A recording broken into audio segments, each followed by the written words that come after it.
포임 앤 칼럼. 하나님의 필요와 하나님의 목표. 오늘은 위트니 스리 형제님이 쓰신 하나님의 필요와 하나님의 목표라는 책 내용을 소개하려고 합니다. 제4장에 있는 내용입니다. 2023년을 맞이하여 이 내용이 우리 모두에게 도움이 되었으면 좋겠습니다. 해와 달과 날은 새로운 시작이다. 하나님은 구약에서 이스라엘 백성들이 유월절을 통과하고 이집트에서 나올 때 그들에게 큰 시작을 주셨는데, 곧 이집트에서 나온 그 달을 시작의 달로서 한 해의 첫째 달이 되게 하셨습니다. 이스라엘 백성들이 유월절을 지낸 것은 그들에게 하나의 새로운 시작이었습니다. 이스라엘 백성들에게 있어서 그 날은 작은 시작이 아니라 큰 시작이었습니다. 그들은 점차적으로 하나님을 섬겼고 경배하는 규모가 갖춰졌으며 회막도 준비되었습니다. 또한 민수기에서는 그들에게 월삭이 있었음을 지적합니다. 월삭은 한 달의 시작으로서 중간 정도의 시작입니다. 1년의 시작은 큰 시작이며 한 달의 시작은 중간 정도의 시작입니다. 또한 하나님은 그들이 매일 아침과 저녁으로 하나님을 경배하게 했습니다. 하루의 시작은 작은 시작입니다. 그들에게 해와 달과 날은 영적인 면에서 매우 중요합니다. 하나님은 한번 실패하면 영원히 기회를 주지 않으시는 분이 아니라 항상 우리에게 기회를 주시는 분이십니다. 1년이 되면 또 우리에게 기회를 주십니다. 우리가 구원받았을 때 우리는 유월절을 지낸 것이며 개인적으로 새로운 시작을 가진 것입니다. 그때부터 하나님은 우리가 매달 새로운 시작을 가지는 것을 기뻐하십니다. 그뿐만 아니라 우리가 매일의 시작을 가지는 것을 기뻐하십니다. 새로운 시작이 우리를 살린다. 주님의 은혜로 구원받았을 때 우리는 실질적으로 유월절을 통과했습니다. 그때부터 우리는 열심히 주님을 추구하고 말씀을 읽고 복음을 전파하고 헌신할 것을 갈망합니다. 그러나 사람은 너무나 연약합니다. 비록 마음은 원하지만 실행하려고 할 때 그렇게 만족할 수 없고 매번 실패합니다. 많은 때의 나이 지나간 과거 생활들을 돌이켜볼 때 성경 읽는 것은 매우 부족했고 기도는 형편없었으며 복음 전파에 게을렀고 재물을 헌신하는 것에 충실하지 못했습니다. 이것은 마치 달의 마지막에 있는 것 같았고 그렇게 밝지 않은 달빛과도 같았으며 하락하는 것 같았습니다. 그러나 참으로 놀라운 것은 이러할 때 영적인 새 달이 시작됩니다. 첫 번째 달은 지나가게 내버려 두십시오. 두 번째 새롭게 시작되는 달을 기대하십시오. 두 번째 달의 시작에서 성경 말씀은 또다시 신선해지고 기도 또한 맛이 있고 복음 전파에 열심히 생기며 영적인 달이 새롭게 밝아집니다. 이렇게 10일 정도 지날 때 우리 속은 점점 더 밝아져 보름달처럼 빛이 가득해집니다. 그러나 아쉬운 것은 기묘하게도 달이 항상 둥글지는 않다는 것입니다. 영문을 알 수 없는 아침이 오며 일찍 일하는 것이 귀찮고 성경 읽는 것 또한 그렇게 달콤하지 않고 기도도 뜨겁지 않으며 복음 전파에 흥미가 없어집니다. 이것은 영적인 달빛이 조금씩 기울어가는 것입니다.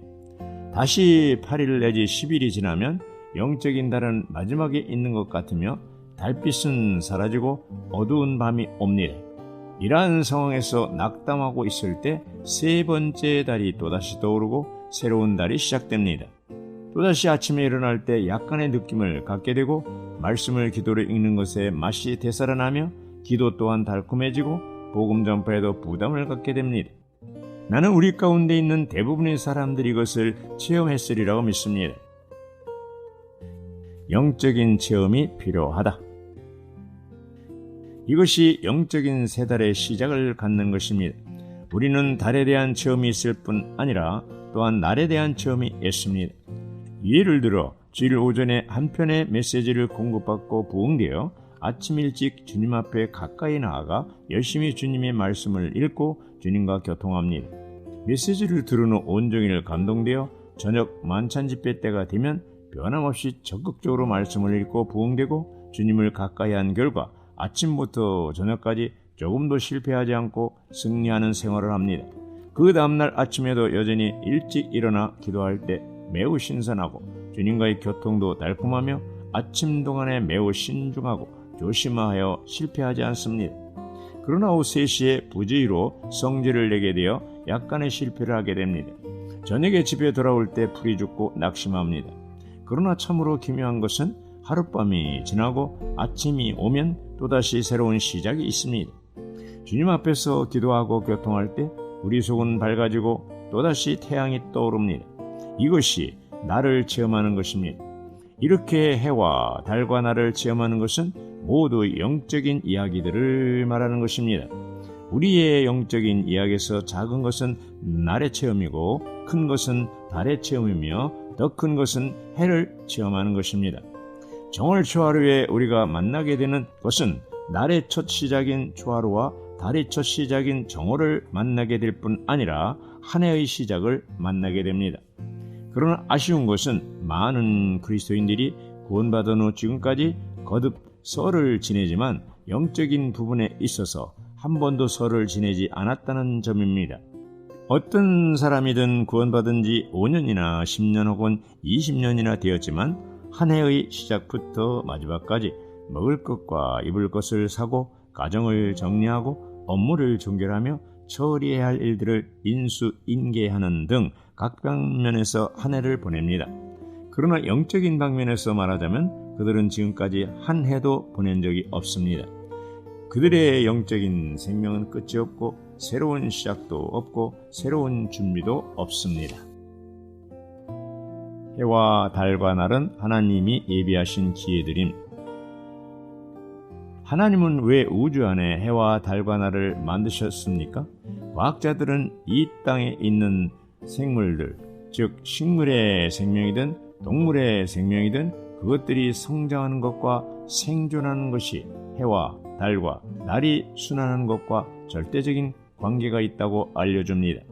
하나님께서는 생물들의 성장과 생존을 위하여 해와 달과 날을 정하셨습니다.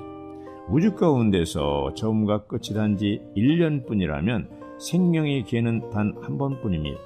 성공하면 성공하는 것이고 실패하면 실패하는 것으로서 더 이상 두 번의 기회가 없는 것입니다. 그러나 하나님은 우주 가운데서 한 번의 기회가 아니라 많은 기회를 예비하시고 정하셨습니다. 첫 번째 해가 실패하고 지나갔다면 두 번째 해가 있습니다. 올해 성공하지 못했다면 내년에 새롭게 시작하면 됩니다. 생물들에 관한 이야기가 그러할 뿐 아니라 장사하는 것, 공부하는 것, 사업하는 것들도 그와 같습니다. 올해 장사가 잘 안 되었으면 내년을 기대하면 됩니다. 올해 시험을 잘못 보았으면 낙심하지 말고 인내하며 수고하여 내년을 새롭게 기대하면 됩니다. 올해 사업이 실패하였다면 문제될 것 없습니다. 여전히 내년이 있습니다. 처음부터 끝까지 단지 1년뿐이라면 인생의 희망은 막연할 것입니다. 대학 시험에 한 번 합격하지 못하면 영원히 합격하지 못할 것입니다. 다행히도 이와 같지 않고 365일이 지나면 또다시 기회가 있습니다. 우리가 낙심하지 않는다면 또 한 번의 365일이 여전히 우리를 기다리고 있습니다. 여기에 하나님은 매우 놀라운 뜻을 갖고 계십니다. 나는 모든 성도들이 올해부터 시작해서 영적인 한 해를 보내며 해마다 마감과 새로운 시작을 갖기를 갈망합니다. 사업이나 학업이나 가사일과 같은 그러한 외적인 일에서 마감할 뿐 아니라 더욱이 내적인 것들, 즉 영적인 생명에 있어서 마감해야 할 것들을 마감해야 합니다. 한 해의 마지막 혹은 한 해를 처음 시작할 때 우리 모두는 하나님 앞에 나아가 과거의 상태를 말끔히 개선하고 끝내야 합니다. 우리는 주님 앞에서 한 해 동안 어떻게 보내왔는지, 어떤 부분에서 실패했고 어떤 부분에서 승리했는지 살펴보아야 합니다. 어떤 부분에서 주님의 요구에 응답했으며 어떤 부분에서 주님의 기대를 저버렸는지 살펴보아야 합니다. 간단히 말해서 우리의 영적인 상태를 주님 앞에 가져가 결산하고 깨끗이 정리하여 새로운 시작을 가지며 새로운 한 해를 보내야 합니다. 주 예수님, 우리에게 새로운 한 해를 주셔서 감사합니다. 금년에도 그리스도 안에서 매일 자라고 변화되어 성숙하게 하여 주십시오. 고린도 후서 5장 17절 그러므로 누구든지 그리스도 안에 있으면 새 창조물입니다. 이 것들은 지나갔습니다. 보십시오. 새 것이 되었습니다. 아멘.